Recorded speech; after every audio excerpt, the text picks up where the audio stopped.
Bueno, ok. Ya después de este enorme, no sé, tan breviario cultural, un largario cultural. Un previo histórico de por qué estamos aquí así. Sí, ¿por qué estamos aquí? No, está bueno. Sí, bueno. Vamos a ver. ¿Ves la clase en el video? Sí, ok. Ay, disculpe. Así al menos tengo una vista en el video. Ok. Hoy estamos a 6 de septiembre. 6 de septiembre de 2023. Hay quienes se quejan de mí. Esos profesores varían demasiado. Sí, ¿qué?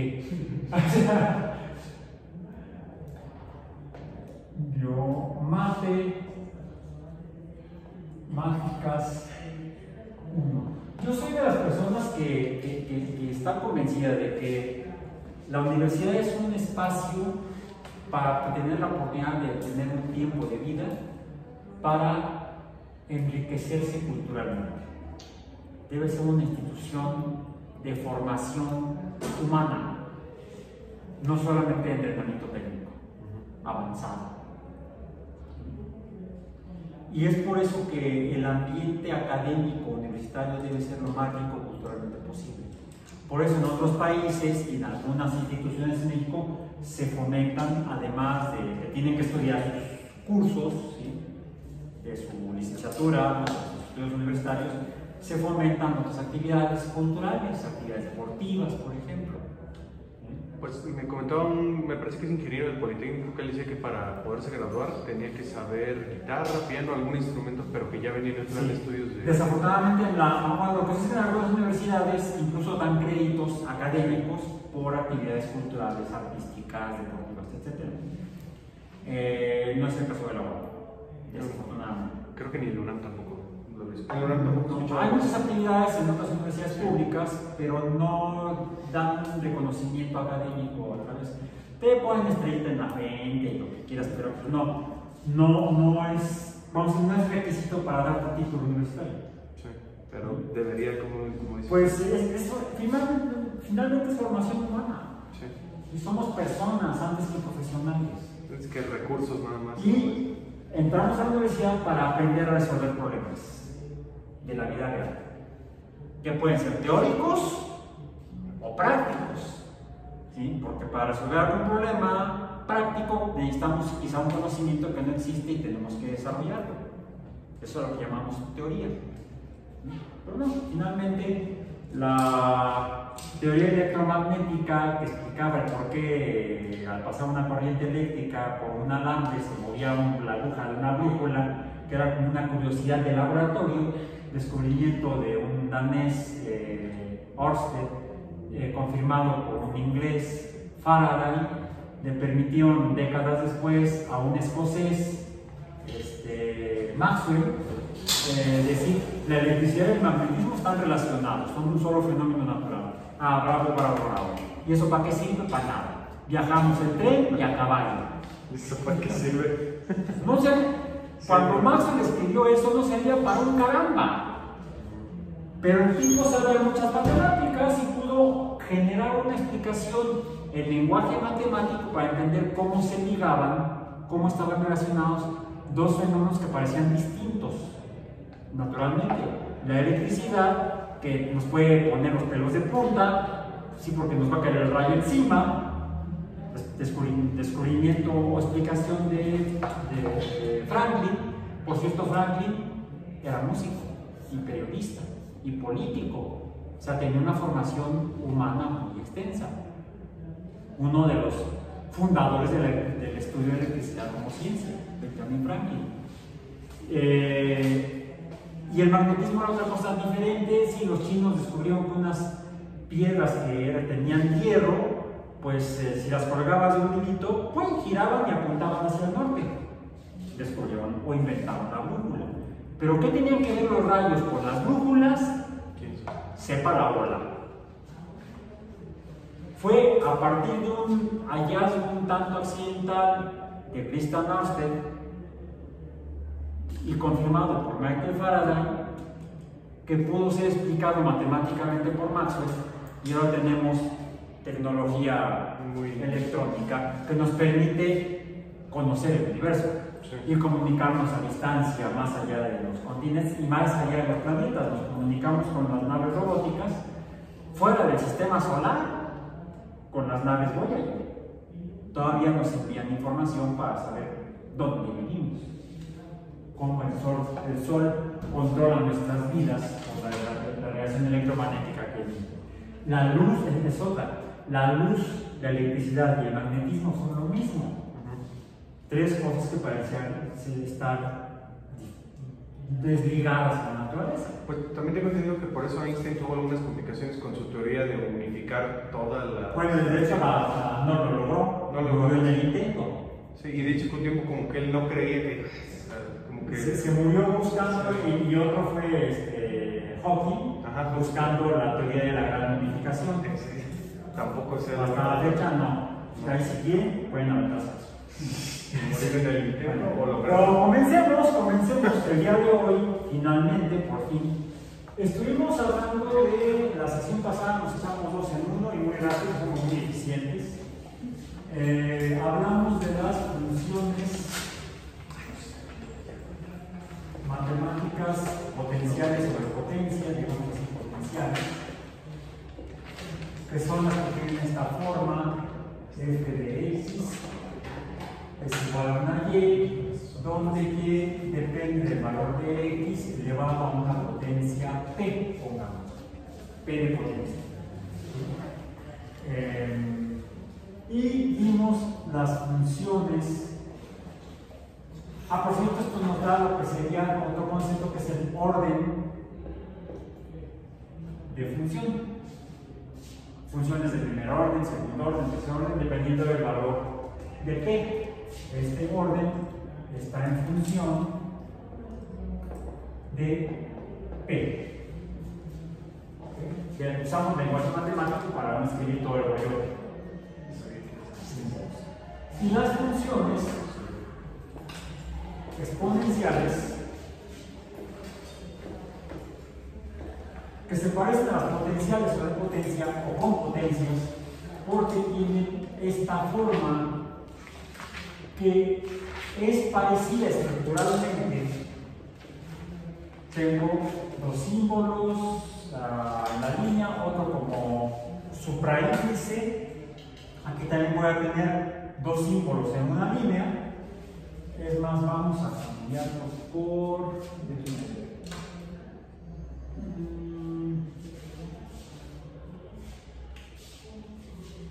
Voy a cambiar la B por una B.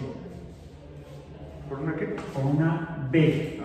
Déjenme ver si a ver si no la tengo que volver a cambiar. Una B.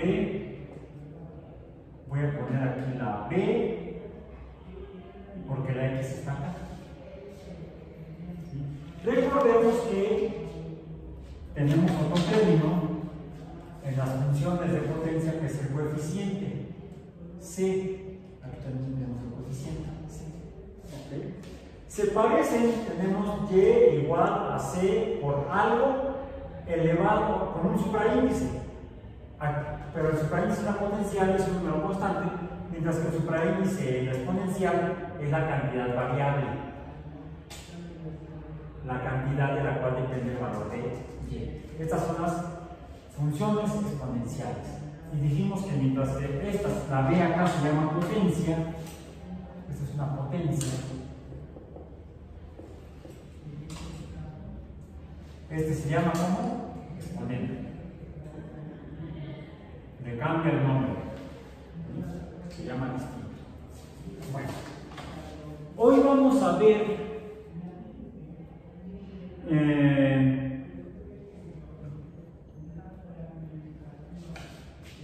que entonces voy a cambiar esos símbolos acá de lugar. Los voy a poner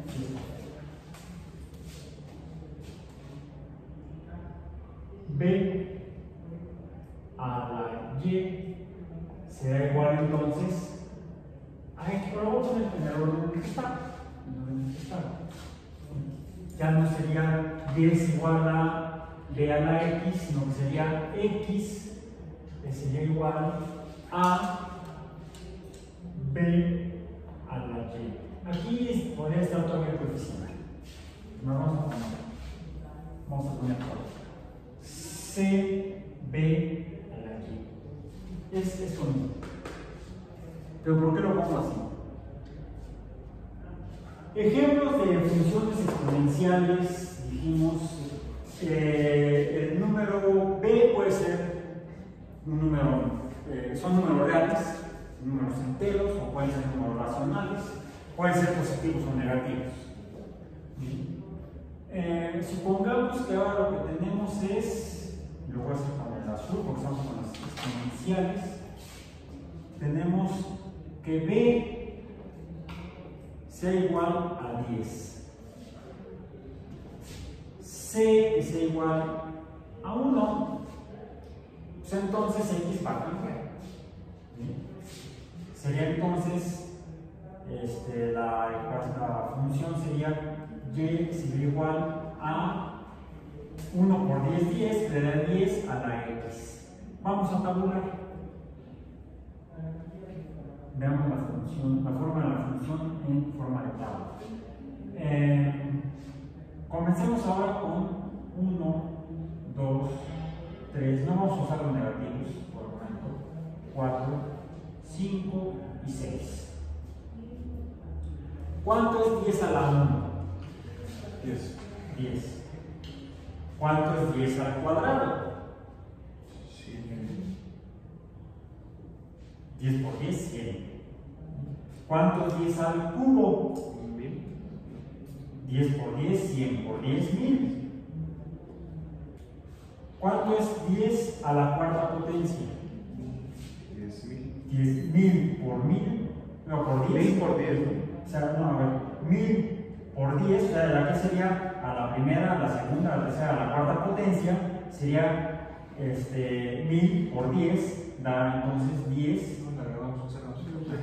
Le estamos agregando un 0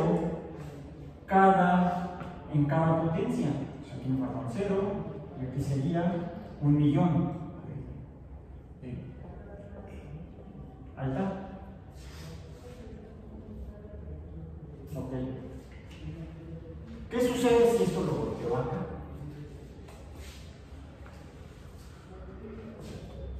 Bueno, el número b es 10. Este c es igual a 10. Correcto. Pero lo que voy a hacer es ahora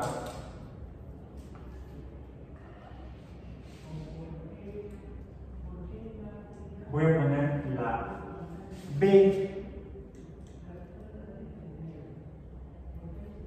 donde tiene que estar, la y donde tiene que estar. Y sería igual a qué? Surge lo que llamamos logaritmo de un número que se refiere a, depende de la base.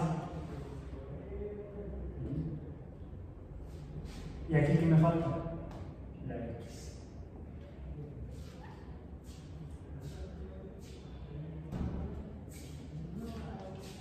¿Qué es el logaritmo? ¿Qué es esto? Pues es otra función. Y igual a cx a la b es una función potencial, donde el supraíndice es un número constante o potencia. Y igual a cb a la x es una función exponencial, donde el supraíndice es un número variable o exponente. Esto es lo que llamamos una función. ¿Por qué es una función? Porque el valor de y depende del valor de x. Pero, dado este componente, le llamamos una función logarítmica.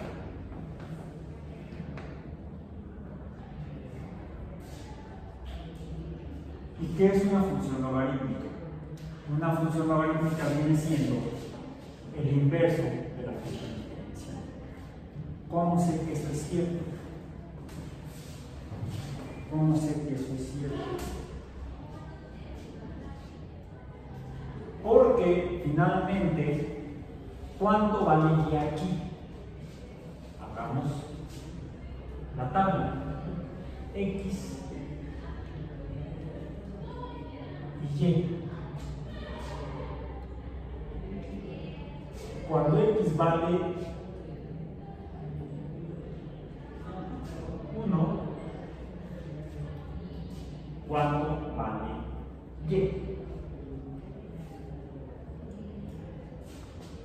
Fíjense, B en la función exponencial es el número constante o base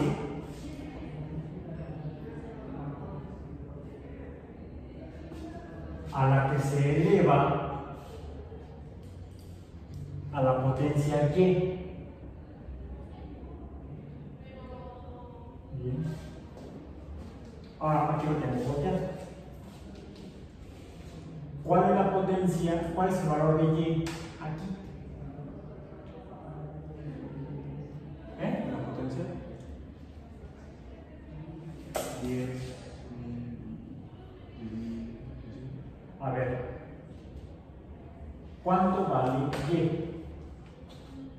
Si B vale 10, si B es igual a 10, A 1, 2, 3, 4, ¿no? sería en realidad, no tendría que ser 1, aquí sería 0. Aquí sería 0. ¿Por qué? 10 a la 0 es 1. ¿Eh? Vamos a ver, voy a tabular aquí una tabla un poco diferente.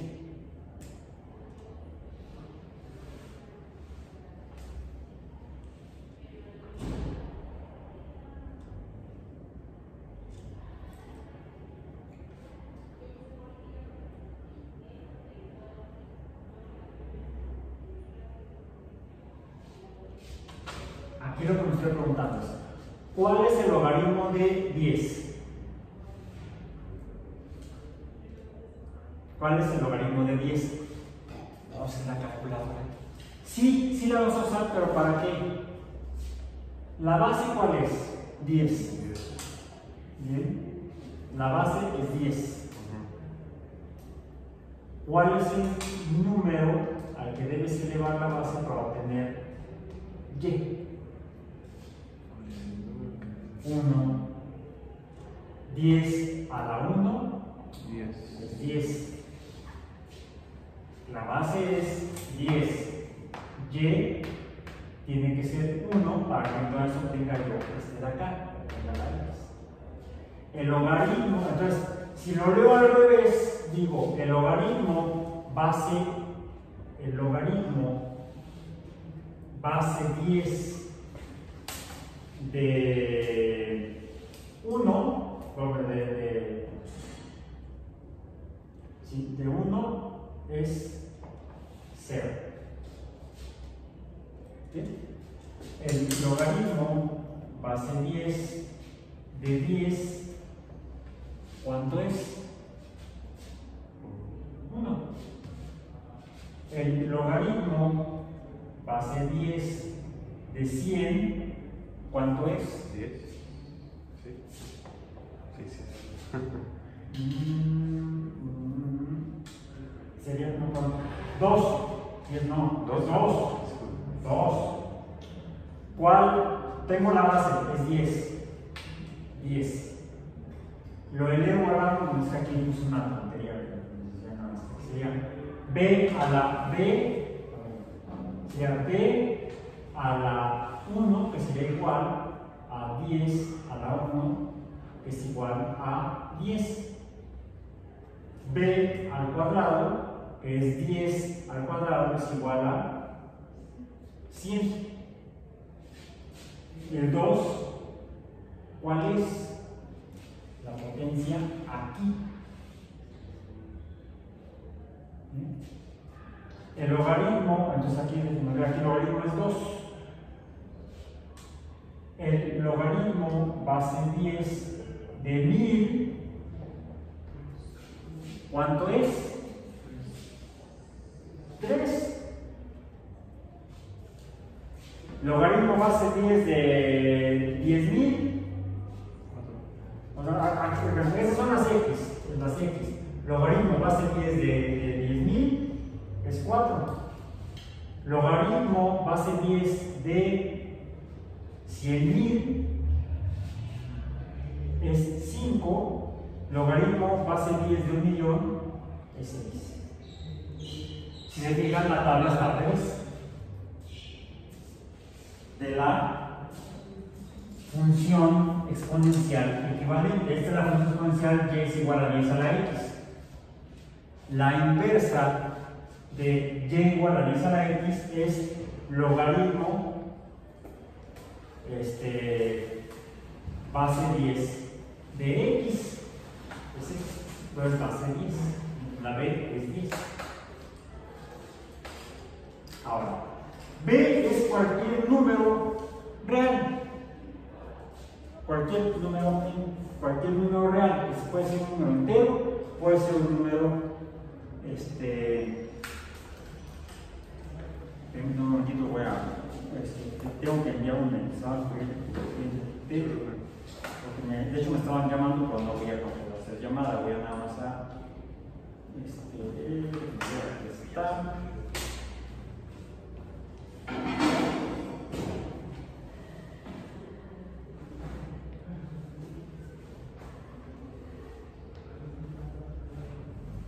Ok, ya.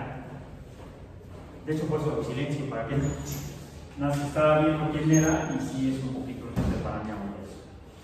Bueno, entonces, el número b o base puede ser cualquiera, ya lo mencionamos previamente cuando hablamos de las funciones exponenciales. Cuando vimos los ejemplos de las funciones exponenciales, vimos que las funciones exponenciales dibujan funciones no lineales, curvas, que pueden ser crecientes, decrecientes, diríamos positivas porque no llegan a cero, o negativas, crecientes y decrecientes, pero son negativas porque no llegan a cero. En eso se diferencian de las funciones de potencia o potenciales, que estas pueden atravesar el eje de x, pueden llegar al cero de y cambiar de negativo a positivo o de positivo a negativo. Las exponenciales no, normalmente. Podemos encontrar funciones compuestas, ya las veremos después.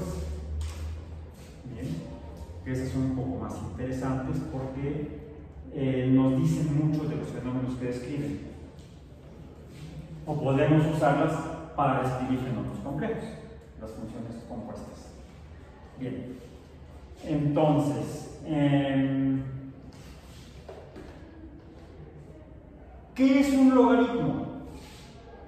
La definición está en el documento PDF, me voy a permitir leerla, pero pueden consultar después ustedes en el sitio web, si no han descargado el documento, o sí, la liga está en el sitio también.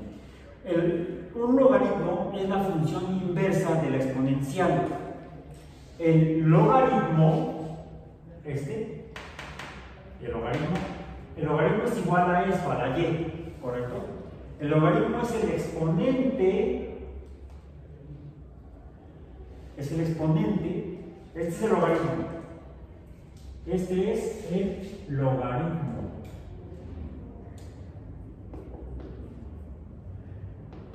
El logaritmo es un número, entonces, también por eso le dicen el nombre de números logarítmicos. El logaritmo es un número que corresponde al exponente de una función exponencial para una base específica. ¿Qué significa? Que si la base es un número distinto al 10, entonces el logaritmo de 1 para una base que no sea 10 va a ser un número diferente. Por ejemplo,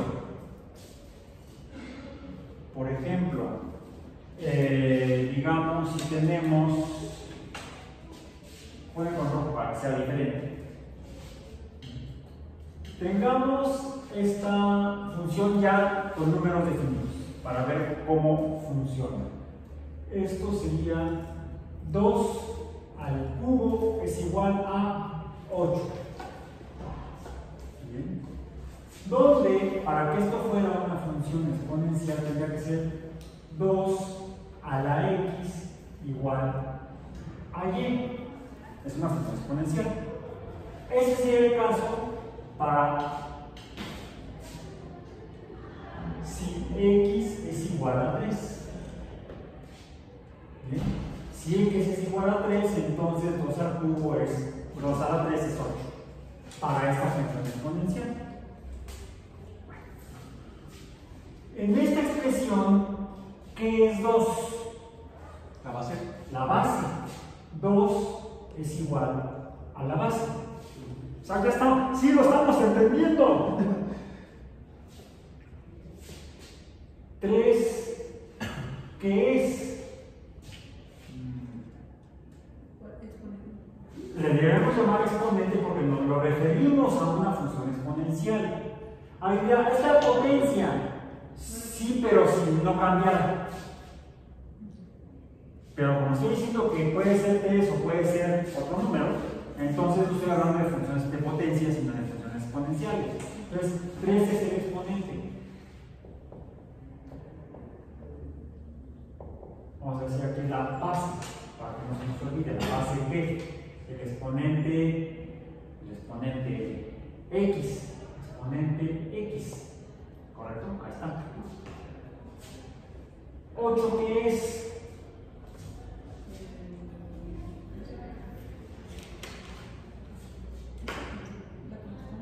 La 8 es el número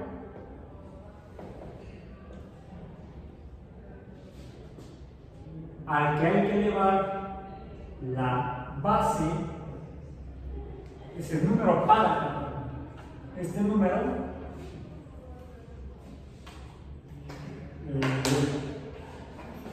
Este número, ¿cómo lo tengo? Este número lo tengo Elevando la base.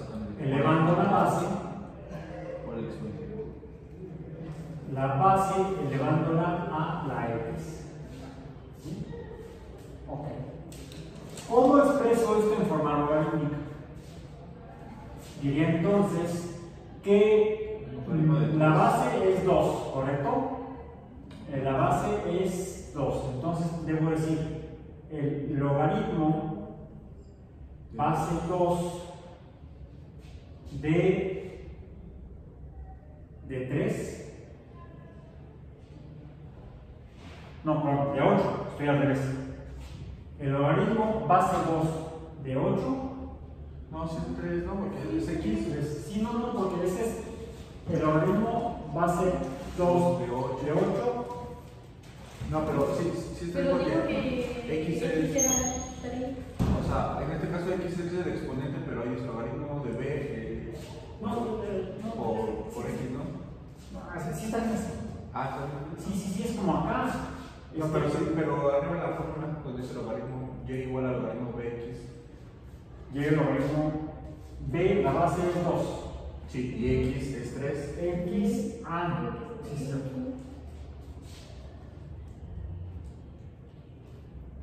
No, claro, es que ya me sé. Ahora ya sé que me sé bolas.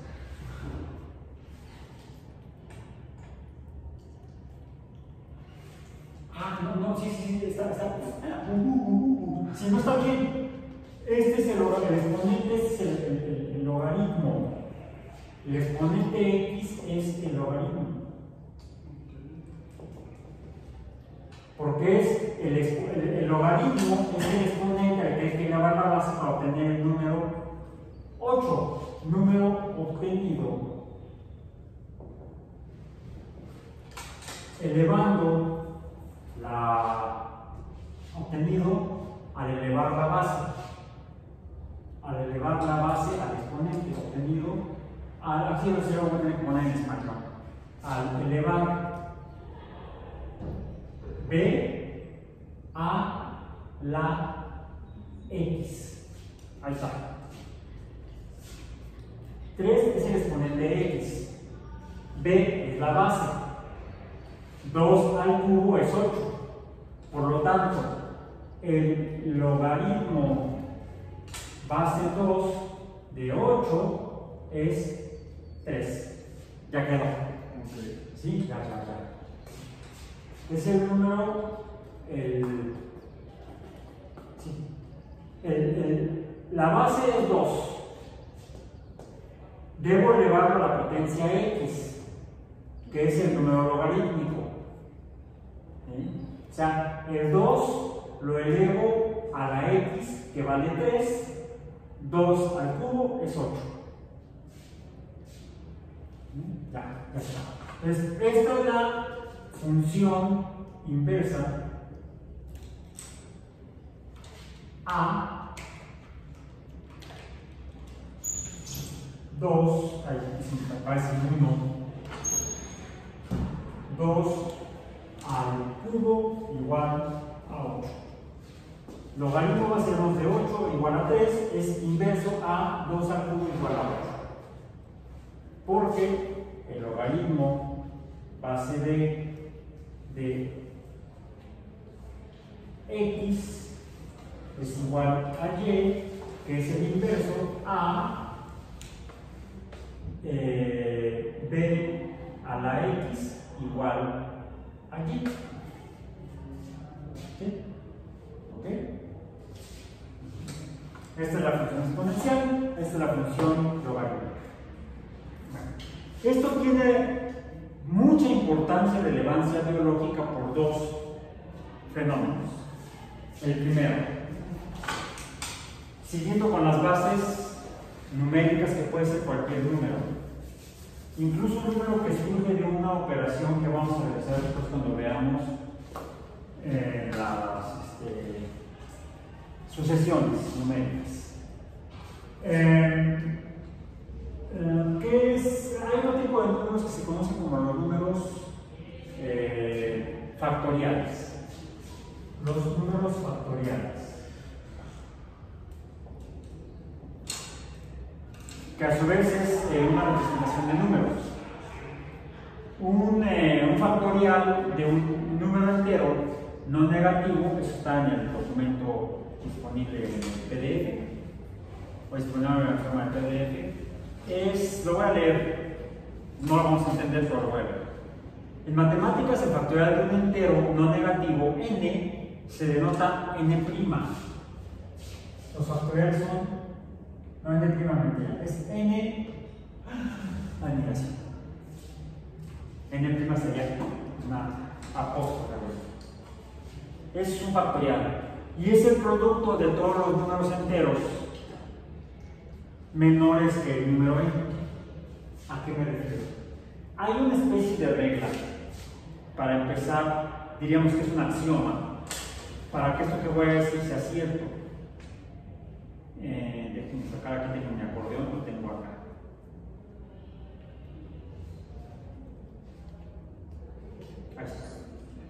Este lo tengo, sí lo tengo, aquí está. Se define el factorial de un número como el producto de los enteros, producto de los enteros mayores a 1, aunque debo comenzar con una definición axiomática. Axiomáticamente, un axioma, recordemos que es una especie como de dogma, es un dogma científico o equivalente a un dogma científico, porque es algo, es una afirmación que se asume por convención de una comunidad. Los matemáticos definen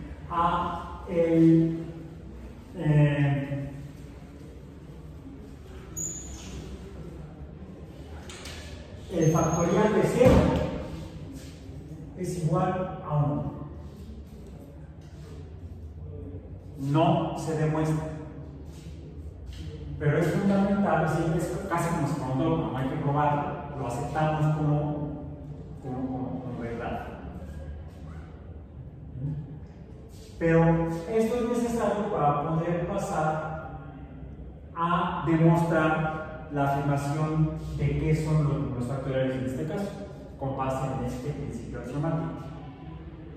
Si definimos el factorial de un número como el número que surge de multiplicar los enteros a partir de 1 por los sucesivos, por los que van después del 1, números enteros, el primer número entero es el 1, el factorial de 1 es igual a 1. El factorial de 2, o 2 factorial, será igual a 1 por 2. ¿Cuánto es? 2. El factorial de 3 o 3 factorial, ¿cuál será? 1 por 2 por 3 será entonces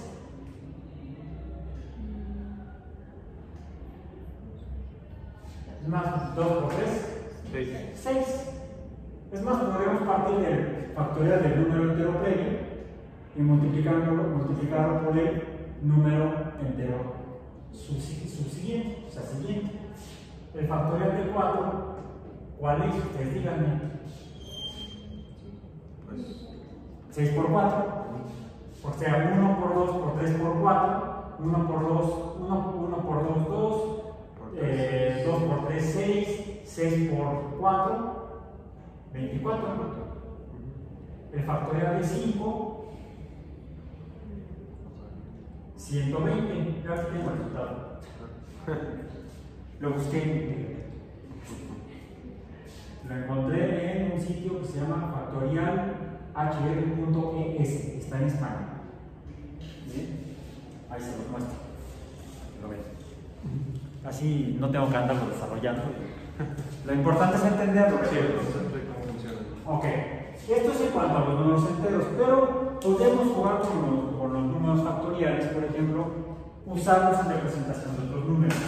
Voy a cambiar incluso por eso el color de la tinta. Vamos a pasar a la negra. Podemos apelar o acudir a los inversos. El inverso de 1 pues es 1. Bien.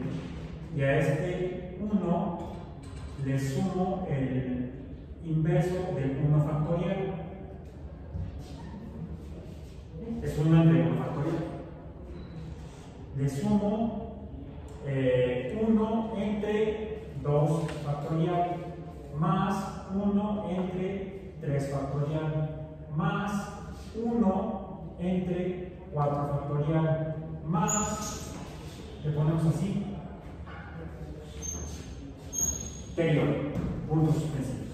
Esto sería, vamos a hacer una suma de infinitos números factoriales, pero sus inversos. Los inversos de números factoriales. Este es 1. 1 es 1. 1 factorial, pero 1 entre 1 factorial, ¿cuánto es? Pues 1 factorial es 1. 1 entre 1 es 1.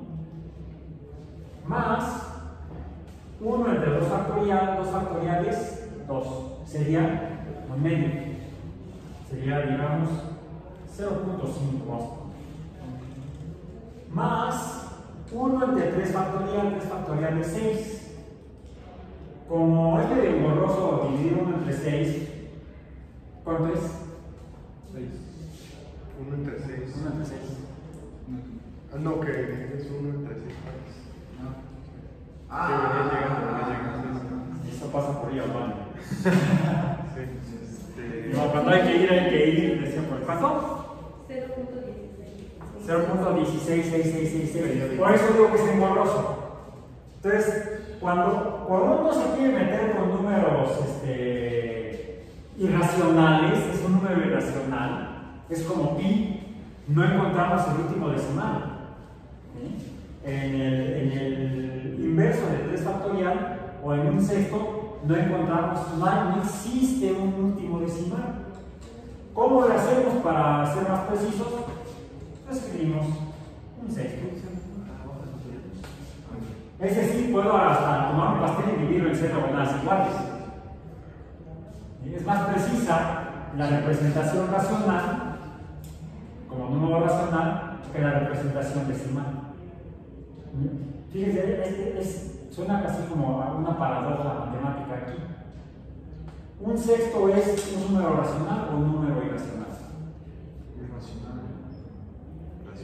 Definimos un número racional como aquel cociente de dos números enteros. Pero hay un apéndice.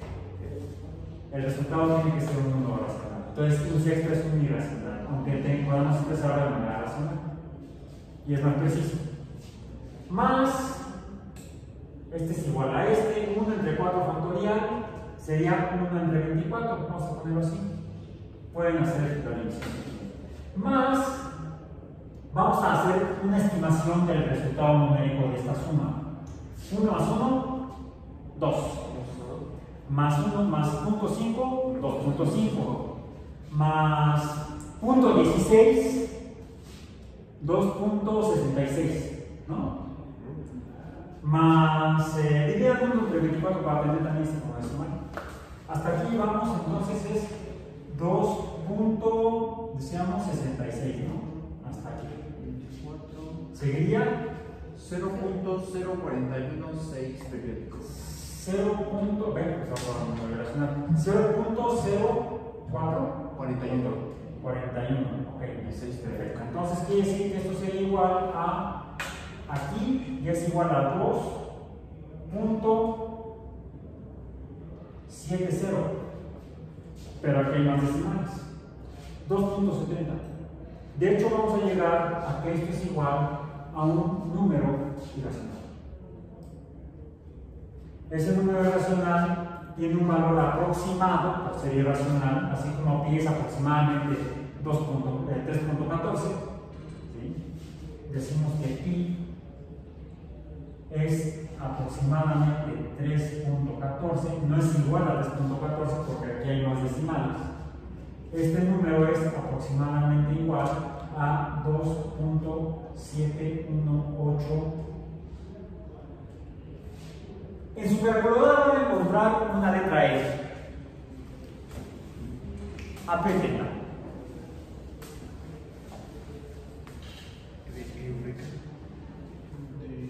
Quizá de el número.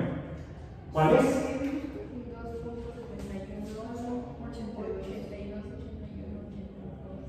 82, 81, 82, periodo. Y esto es igual al número E, en honor a Euler, matemático sajón. ¿A quién, perdón? Euler. Sí. Petrolero. No es Euler. El detalle es que era alemán.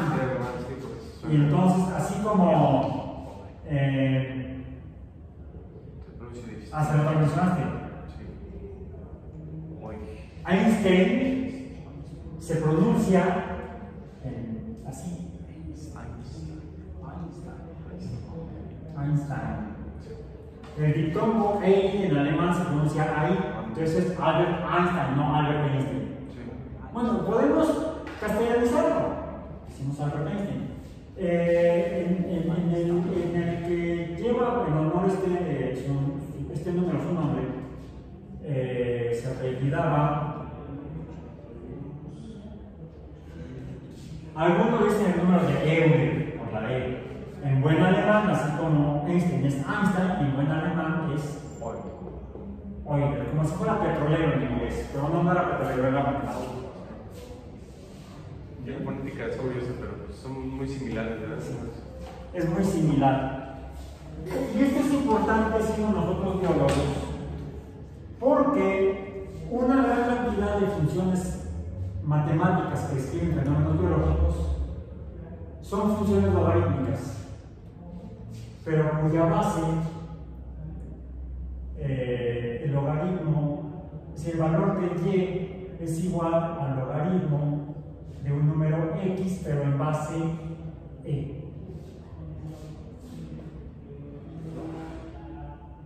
Lo representamos de otra manera.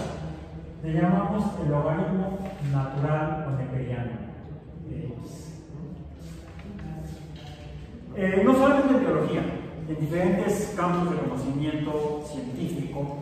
Fenómenos es cuando uno mide fenómenos y hace tablas y luego las grafica, salen funciones no lineales, salen líneas no rectas, ya sean crecientes, decrecientes, de diferentes orientaciones, pero no son rectas, son funciones no lineales. Y muchas de ellas se pueden traducir de su versión tabular o gráfica a una función, a una expresión alfanumérica, y la que mejor cumple con la curva es cuando usamos expresiones logarítmicas o funciones logarítmicas en base E. Por poner ejemplos, una de ellas es una ecuación muy usada en biología, pero vamos a decir parte de la electricidad, que es la ecuación de Nernst. La ecuación de Nernst que describe el cambio del potencial eléctrico, o sea, del voltaje en fenómenos naturales, es una función logarítmica base E. La ecuación de decaimiento radiactivo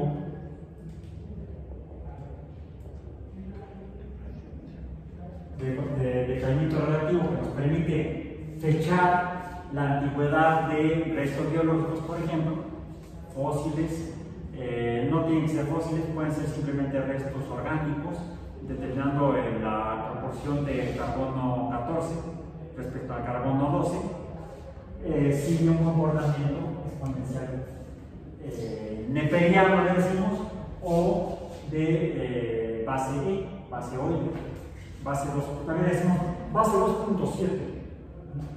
Varios nombres nos referimos a las funciones logarítmicas cuya base numérica no es decimal o 10, ¿dónde está el 10? Allá quedó. Tiempo atrás. Sino que son fenómenos naturales que se comportan de manera logarítmica, pero en base E. Por eso es importante mencionarlo. No se asusten, simplemente cambia la base del logaritmo como función recíproca a la función exponencial. De hecho, podríamos decir que estos fenómenos también son exponenciales. Podemos expresarlos, de hecho, cualquiera de las dos formas. A veces nos es más útil la forma exponencial, a veces nos es más útil la forma logarítmica. Afortunadamente, con esto cierro la sesión del día de hoy. Nos falta rojo para tener así policromático el pizarro. Hay otro que también es muy socorrido y necesario en biología, porque recordemos que los sistemas biológicos, uno de sus principales componentes, y de eso depende en sí la existencia de vida, es el agua.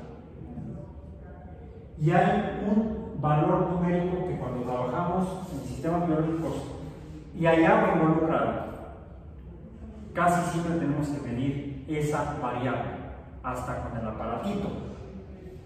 Estoy hablando de que también es un concepto químico.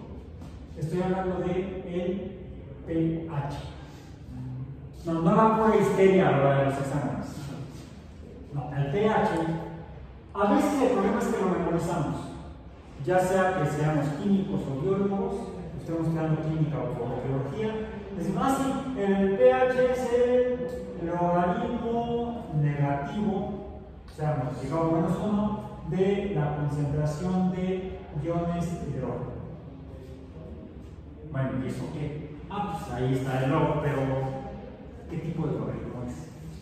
¿Y por qué es ese logaritmo? Viene de la química, de la comprensión química, de la comprensión de las reacciones químicas que involucran al agua. El agua se puede ionizar, es reversible la reacción, y se rompe uno de los enlaces oxígeno-hidrógeno, perdiendo uno de los hidrógenos su electrón de enlace y quedando solamente el protoncito volador. Eso no es cierto, porque lo que en realidad sucede es que dos moléculas de agua se encuentran y una actúa como ácido y otra actúa como base. De hecho, este es el concepto matemático que nos define la acidez, que se lee químicamente como la acidez o pH es proporcional o depende de, es una función logarítmica de la concentración de iones hidrógeno disueltos en el medio líquido. En el medio acuoso tiene que ser de hecho. ¿Sí? Nada más voy a complementar aquí la reacción química, es, en realidad es agua que nos quedaría, OH, los aniones hidroxilo, decimos en química, pero esto, como dije, es H2O más H2O, que en realidad queda, también es reversible la reacción, como H3, ahí se describe infame, como H3O con carga positiva, porque tiene un hidrógeno de más OH negativo. Esto es igual. Lo que existe en el agua son iones hidrógenos, le llamamos, no protones voladores. Los protones voladores existen en el cosmos, en el espacio interestelar, pero no en los sistemas biológicos ni siquiera en los sistemas químicos. Ahí es porque agua reacciona con agua, una se comporta como ácido y otra se comporta como base. O se pueden producir también los iones hidrógeno, ya sea los iguales internos. Finalmente esto es igual a esto en cuanto a cantidades. Cantidades, números. Estamos cuantificando moléculas ionizadas. Puede suceder porque el agua reaccione con una base, se comportará como ácido, o porque el agua reaccione con un ácido y se comporta como base. Finalmente, cualquier compuesto químico que aviente esta media y se le pega a otra cosa, estará contribuyendo a la acidez del medio. ¿Y cómo es? Es logaritmo decimal. No es neperiano, no es Euler la base. Este es un caso raro, pero porque el agua en sí es muy rara en el universo. Es rara en el universo y su comportamiento es digno de todo extraterrestre. Bueno, entonces, termino con esto. ¿Qué significa esto? Pues la escala es esta. La escala es esta. ¿Pero por qué el signo negativo? Porque se refiere a diluciones de protones en mucha agua. Afortunadamente casi siempre hay pocos de estos en mucha agua. Entonces no están concentrados a esta magnitud, sino que se encuentran concentrados en realidad de esta manera. La concentración de iones hidrógeno, que sería la X, ¿sí, verdad? La X. Sí, porque está de este lado, la X. Logaritmo de X, logaritmo de H. ¿Sí? H es la X. ¿Quién es Y? El pH.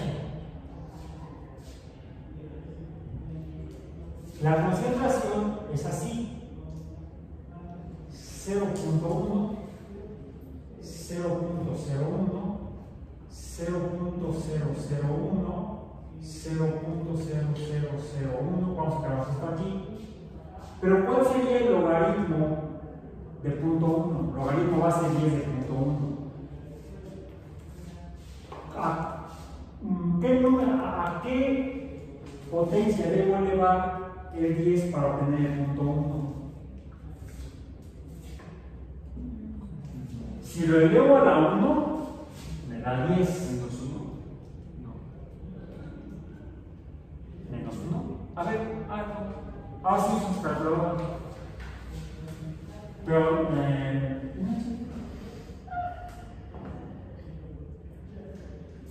el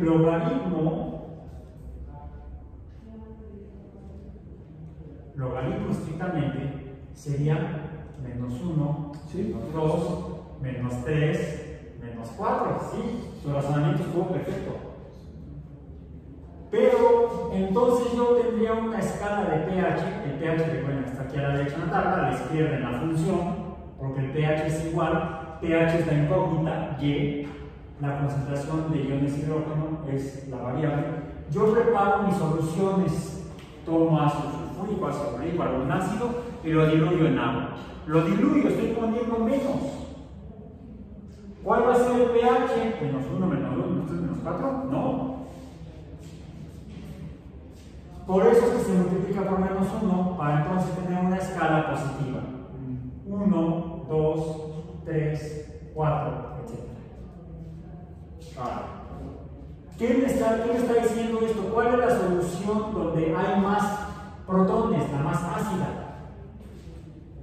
La primera es 1/10 de protones. Las unidades son moles entre litro, eso ya es química, vamos a decir. Le llamamos concentración molar. Una solución 0.1 molar de ácido clorhídrico me daría, así matemáticamente, químicamente es otro rollo, pero matemáticamente me daría una solución de pH 1. Una solución 10 a la menos 2, decimos, es igual a 10 a la menos 1, 10 a la menos 2, 10 a la menos 3, 10 a la menos 4 molar.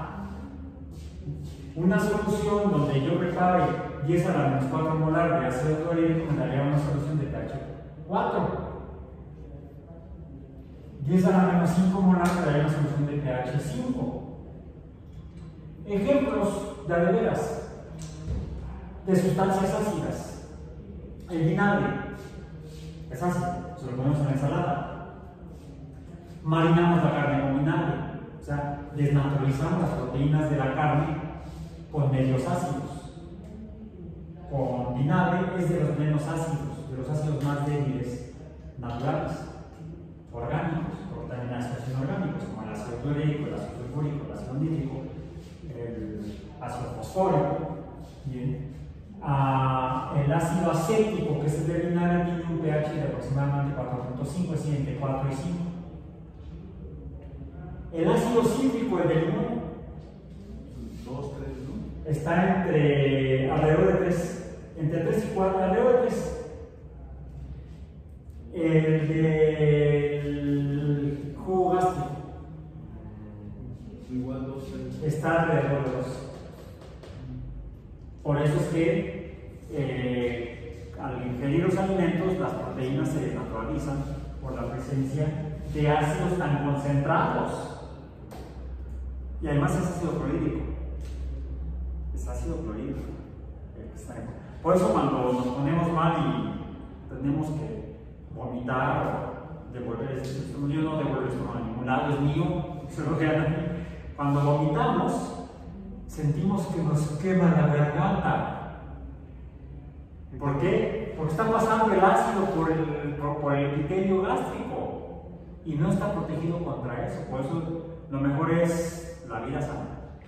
No hacer al veggie, yo respeto, yo no soy veggie, yo soy garganta universal. Pero es por eso que sentimos lo que sentimos. Está pasando ácido clorhídrico por el tracto digestivo, por donde no debe estar aquí, no acá. Y por eso es importante cuidar la mucosa gástrica, porque protege al tejido gástrico de la acción del propio ácido clorhídrico que se está produciendo metabólicamente. Se supone que también cuando vamos a vomitar, digamos que el cerebro empieza a mandar señales para que produzcamos saliva un poco más. Para empezar a diluirlo. Exactamente, para evitar que. Porque luego hay gente que como que vomita sin que el cuerpo se prepare y sí se les quema. Es cuando más sientes que te quema. Sí, que arde. Y he visto gente. No te está quemando, te está acidificando. Sí. Te está naturalizando. Proteínas. Así como vieron la película de la mosca, es un asco. Ah, sí. Claro. Se supone que no me gustó, prefiero la clásica de los 50 en blanco y negro, no se ve nada, te asustas pero no te da asco. Entonces, Pero pues imagínense que nosotros hubiéramos evolucionado así, teniendo que vomitar en nuestra comida. no, yo más. Viva la humanidad, viva los mamíferos. ¿Qué mamíferos te viste? Ok, Bueno, entonces, es por eso que es importante entender en particular las funciones logarítmicas, porque nos ayuda a entender el comportamiento de las sustancias alcalinas o básicas y ácidas o ácidas, que son fundamentales en los fenómenos biológicos. Por ejemplo, la energía biológica es producto de la generación de un potencial de una diferencia de pH a ambos lados de la membrana. A ambos lados de la membrana de la mitocondria o del tilacoide de los cloroplastos o de las bacterias fotosintéticas se están concentrando iones de hidrógeno de un lado y se están carbonizando del otro lado. Entonces se genera una diferencia de pH. Le llamamos delta pH o diferencia de pH a ambos lados de la membrana biológica, donde de un lado hay muchos protones y de otro lado hay pocos, y principalmente son iones hidroxilo los que abundan más. Eso le valió,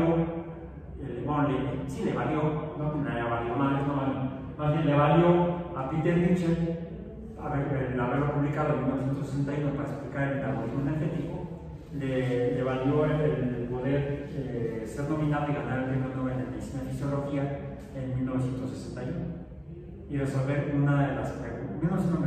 En 1961 publicó el artículo y en 1979 recibió el Nobel en Medicina y Fisiología por descubrir el mecanismo electroquímico por medio del cual los seres vivos transforman energía, por ejemplo, para la síntesis de energía. No importa si eres bacteria o eres humano, obtienes el ATP gracias a un gradiente de pH, un gradiente de acidez y alcalinidad a ambos lados de la membrana, producto del metabolismo, de la oxidación o de la fotosíntesis. Entonces, el pH es un concepto fundamental que nos explica el comportamiento de las bases y los ácidos, y por eso ácido todo por hoy.